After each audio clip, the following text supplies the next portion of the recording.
আসসালামু আলাইকুম রহমতুল্লাহ। আপনারা সবাই মহান আল্লাহ তাআলার অশেষ কৃপায় ভালো আছেন, সুস্থ আছেন। আলহামদুলিল্লাহ আমি ভালো আছি। আজকে আমাদের ৪ নাম্বার ভিডিও। আশা করি ভিডিওটি দেখবেন।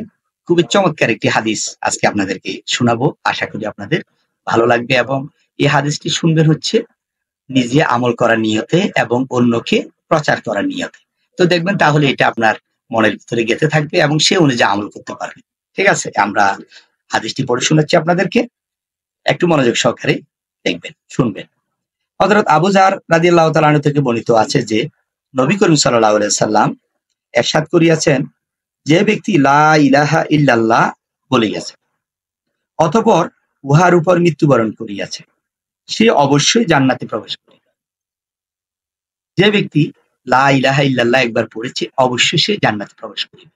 আমাদের প্রিয় নবী হযরত মুহাম্মদ মুস্তাফা সাল্লাল্লাহু আলাইহি সাল্লাম বলেছেন। আমি আরজ করিলাম, যদিও সে জানা করিয়া থাকে, যদিও সে জানা করে, যদিও সে চুরি করিয়া থাকে। তিনি ইরশাদ করিলেন, হ্যাঁ, যদিও সে জানা করিয়া থাকে, যদিও সে চুরি করিয়া থাকে। আমি পুনরায় আরজ করিলাম, যদিও সে জানা করিয়া থাকে, যদিও সে চুরি করিয়া থাকে। তিনি ইরশাদ করিলেন, যদিও সে জানা করিয়া থাকে, যদিও সে চুরি করিয়া থাকে। আমি আবার আরজ করিলাম, যদিও সে জানা করিয়া থাকে, যদিও সে চুরি করিয়া থাকে। তিনি ইরশাদ করিলেন, যদিও সে জানা করিয়া থাকে, যদিও সে চুরি করিয়া থাকে। আবু যারের অপছন্দ হইলেও সে জান্নাতে অবশ্যই প্রবেশ করিবে। এটা বুখারী শরীফের হাদিস শরীফে এসেছে এই হাদিসটি। যদি কোনো ব্যক্তি ইয়াকিন এবং ইখলাসের সহিত কালিমা তাইয়্যিবা পাঠ করিবে, লা ইলাহা ইল্লাল্লাহ মুহাম্মাদুর রাসূলুল্লাহ, আল্লাহ তাআলা তার পিছনের সকল গুনাহগুলো ক্ষমা করে দিবেন এবং তাকে জান্নাতে প্রবেশ করাবেন। যদিও সে জেনা করিয়াছে, যদিও সে চুরি করিয়াছে, এটার জন্য তার শাস্তি অবশ্যই হবে। তারপরে তাকে জান্নাতে দিবেন আল্লাহ তাআলা। আল্লাহর রাগম আরবি ভাষার একটি বিশেষ পরিভাষা। উহার অর্থ হইল, যদিও তোমার নিকটে এই কাজটি অপছন্দনীয় হয় এবং তুমি উহার না হওয়া চাও, তবুও উহা হইয়াই থাকিবে। হযরত আবু যার রাদিয়াল্লাহু তাআলা আনহুর নিকট আশ্চর্য লাগিতেছিল যে এত বড় বড় গুনাহ হওয়া সত্ত্বেও জান্নাতে কিভাবে প্রবেশ করিবে। যেহেতু ইনসাফের তাকাজা হইল যে হিয়াই যে গুনাহের কারণে শাস্তি দেওয়া হইল। সে যে গুনাহ করেছে, কবিরা গুনাহ করেছে, জেনা করেছে, চুরি করেছে, এটার জন্য কিন্তু তার শাস্তি রয়েছে, অবশ্যই শাস্তি পাবে।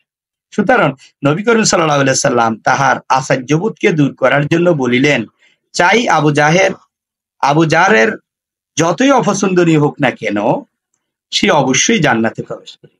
আবু যার বারবার এটা বলতেছে, তার অপছন্দ হচ্ছে, এত বড় গুনাহ করেও কিভাবে সে জান্নাতে প্রবেশ করিবে। ঠিক আছে? এখন যদি সে গুনাহ করিয়া থাকে, তবে ঈমানের তাকাজা অনুযায়ী তাওবা ইস্তেগফার করিয়া গুনাহ ক্ষমা করাইয়া লইবে। অবশ্যই সে তওবা করিবে, তওবা করে আল্লাহর কাছ থেকে সেই গুনাহগুলো ক্ষমা চেয়ে নিবে, ক্ষমা করে নিবে। অথবা আল্লাহ তাআলা নিজ গুণে মাফ করিয়া শাস্তি ব্যতীত অথবা গুনাহের শাস্তি দেওয়ার পর সর্ব অবস্থায় অবশ্যই জান্নাতে প্রবেশ করাইবে।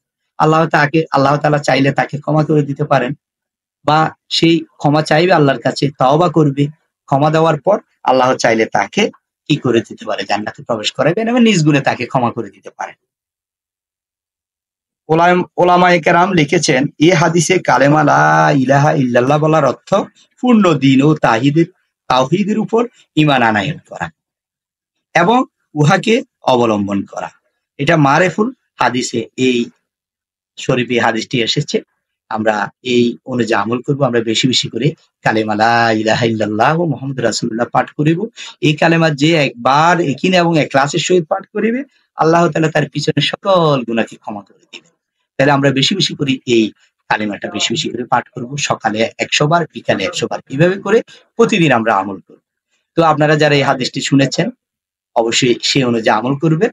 আপনাদের সবাইকে আল্লাহ তাআলা আপনাদের সবাইকে ভালো রাখুক, সুস্থ রাখুক, সুন্দর রাখুক। ঈমানের পথে চলার জন্য আল্লাহ তাআলা আমাদের সবাইকে কবুল করুক। আসসালামু আলাইকুম ওয়া রাহমাতুল্লাহ।